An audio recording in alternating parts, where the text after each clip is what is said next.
Oke, selamat datang lagi. Kita ketemu lagi di video kedua dari pertemuan ke-9 ini.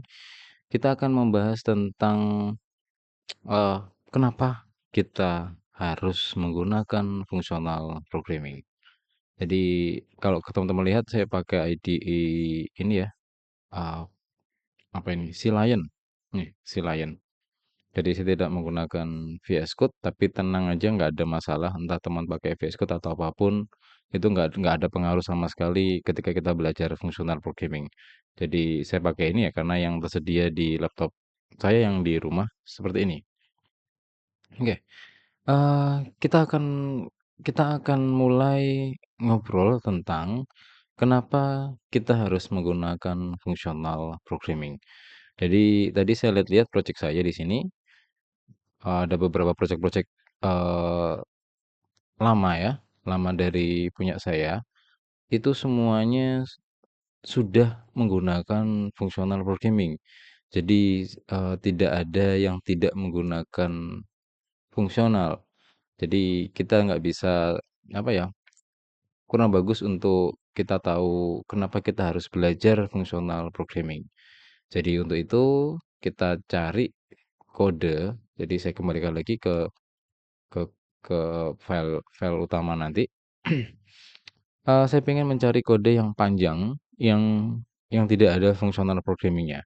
Jadi saya pengen teman-teman itu belajar bukan hanya karena saya menyuruh belajar, bukan karena ada praktikum yang harus mewajibkan teman-teman, tapi tapi tahu, butuh, oh ternyata kita butuh ini. Kalau nggak ada seperti ini, jadi kayak gini. Oke. Saya pakai bantuan ChatGPT untuk mengenerate kode. Jadi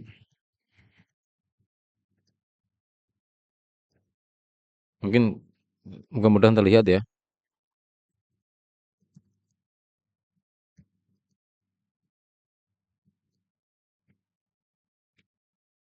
dengan bahasa C++ pada satu file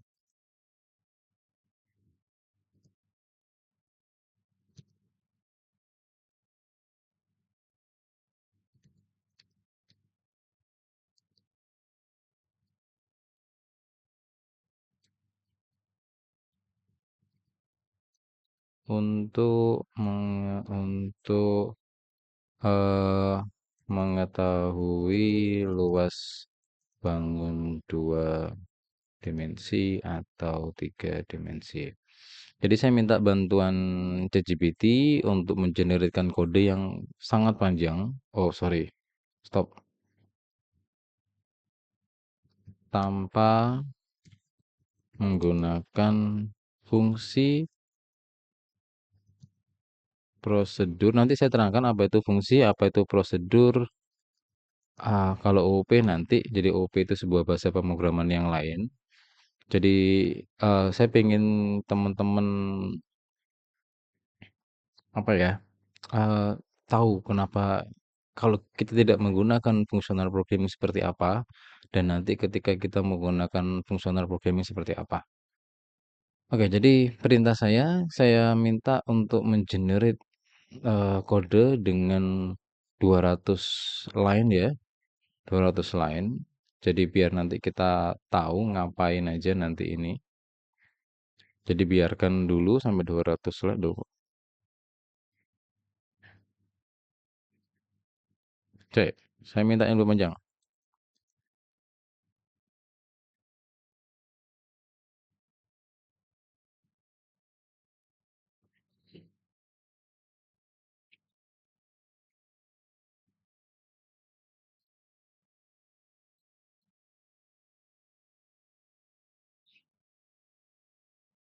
Oke.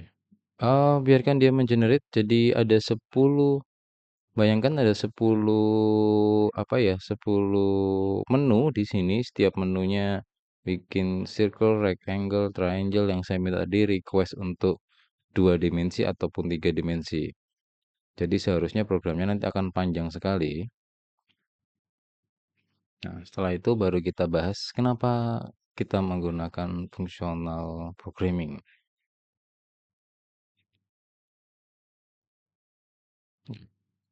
biarkan kurang tadi 7 kurang 8 apa ya, kemarin saya juga bilang sambil nunggu ya, hati-hati menggunakan ChatGPT, gunakan dengan bijak, gunakan untuk menambah kecerdasan kita, bukan tambah menurunkan kecerdasan kita. Jadi saya pakai ini karena project saya yang lainnya sudah nggak ada. Sudah semuanya menggunakan functional programming. Oke, cukup seperti ini. Eh, nggak usah kita running, jadi running pun juga betul. Anda bisa bayangkan ketika kita menuliskan kode pada satu file, ini berapa berapa line ya? Nggak sampai 200. Saya minta 200, nggak sampai 200. Oke, 140 line lah, 140 line. Kode akan sangat panjang di sini. Dan nanti kalau teman-teman pakai website itu lebih panjang lagi dari sini. Kalau teman-teman pakai back-end programming itu akan lebih panjang lagi dari sini. Nah, jika kita tidak menggunakan functional programming, ini bisa panjang sekali nanti. Kalau semakin tambah program semakin ke bawah, semakin ke bawah. Jadi mungkin bisa sampai 200 300 kalau kita semuanya kita koleksi. Nah, tentunya yang pertama, kenapa kita pakai functional programming? Kita akan jadi functional programming atau modular programming, namanya modular ya, atau functional programming. Jadi kita dapat mengumpulkan satu kode di sini, nih, jadi satu, fungsi atau di blok programnya. Blok itu bukan di apa dibatasi ya, tapi kita kumpulkan jadi satu blok program. Jadi kita bisa kumpulkan jadi satu blok program. Kemudian seluruhnya ini kita bisa jadi blok-blok di sini. Untuk setiap if di sini ya, kita bisa pakai switch case sebenarnya. Nah, tapi di sini pakai if. Jadi setiap if di sini satu blok, satu blok, satu blok, satu blok. Jadi semuanya satu blok dan kita bisa tempatkan fungsi ini di tempat yang lain, di beda file. Sehingga apa yang terjadi? Sehingga program kita nantinya saya pikir sampai di sini akan sama, tapi selebihnya ini kita akan pindahkan ke tempat yang lain. Jadi akan seperti ini. Ini misalkan kita panggil namanya hmm, apa tadi? Ini buat apa ini? Luas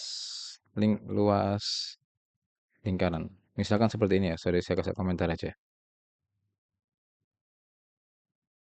Jadi kita nanti tinggal manggil gini kalau kita punya fungsi. Udah satu baris tok.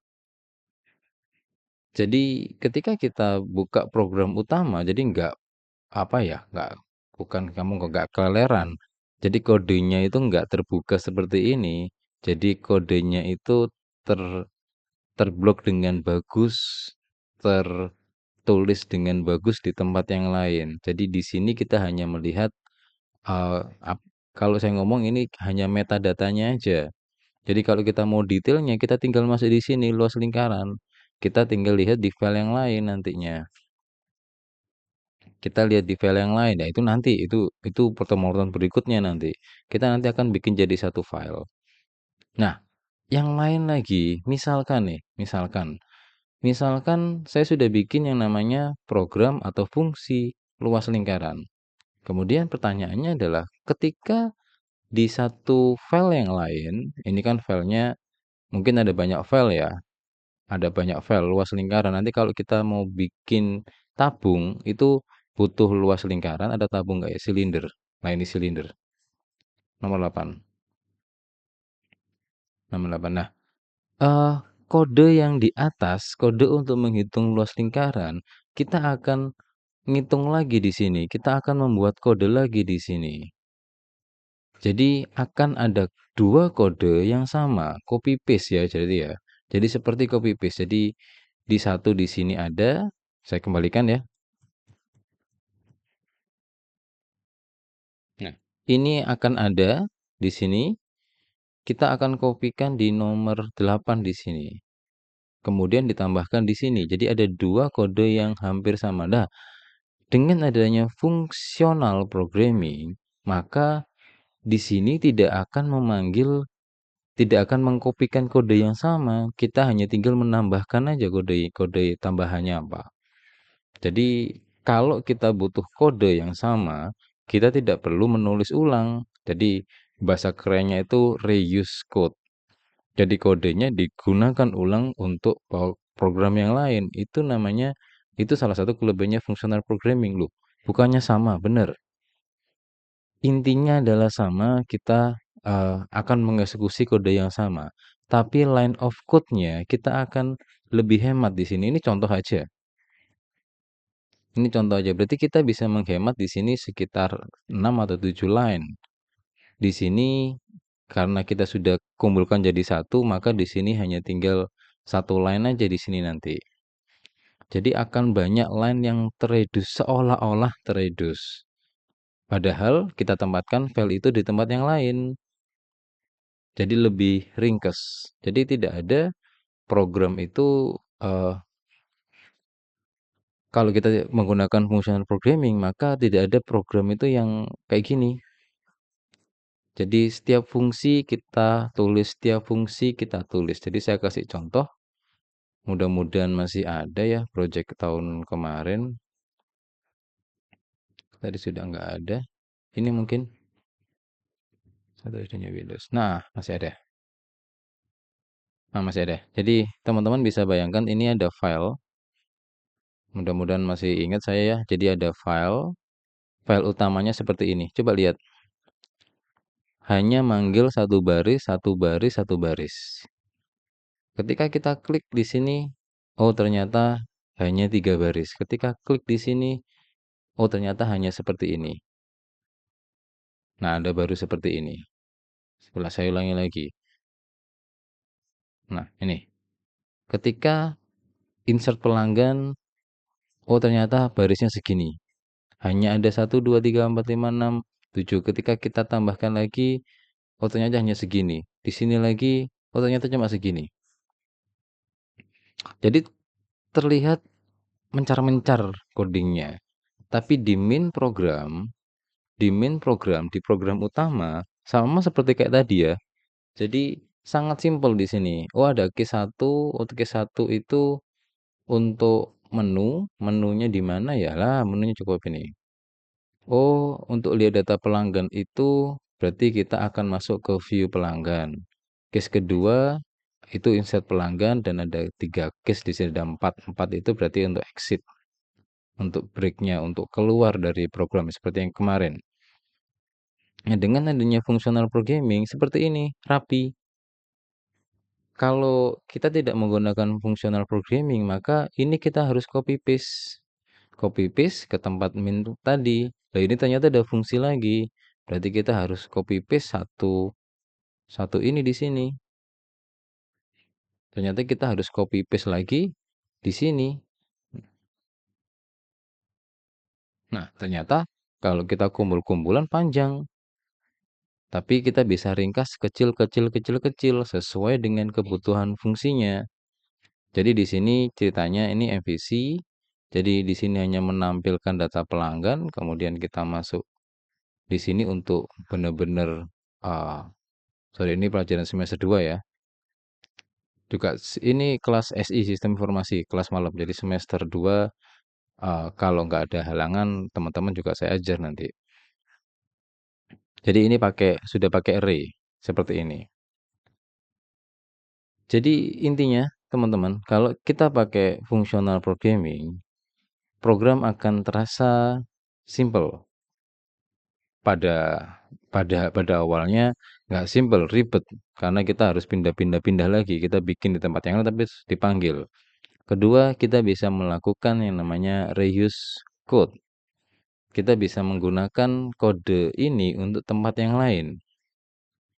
Nah, itu bisa. Jadi nanti kalau kita pakai ini, kita pakai luas lingkaran, di program yang lain butuh luas lingkaran, kita hanya tinggal memanggil satu baris daripada kita menuliskan 10 baris. Walaupun sama ya, tadi kita bisa menuliskan hanya dengan satu baris, jadi lebih rapi. Jadi Utamanya seperti itu. Tanpa ada fungsi pun functional programming, tanpa ada modular programming, program akan tetap jalan. Tapi kode kita akan sangat panjang, kode kita nggak akan rapi, akan terasa seperti ini ya, terasa banyak sekali yang harus di-coding. Ini banyak sekali. Jadi kalau orang mau ngecek itu, kalau Anda kasih saya ngecek di sini itu langsung males. Jadi kenapa? Karena kodenya sangat panjang. Kodenya sangat panjang. Jadi eh, kita nanti akan belajar kodenya dipecah kecil-kecil sesuai dengan fungsinya. Nah, seperti itulah apa ya? Kenapa kita harus belajar fungsional atau modular programming? Oke, kita nanti ketemu di video berikutnya sudah mulai ngobrol tentang cara teknis ataupun ada pembagian apa aja sih di fungsi functional programming ini. Oke, terima kasih. Selamat malam.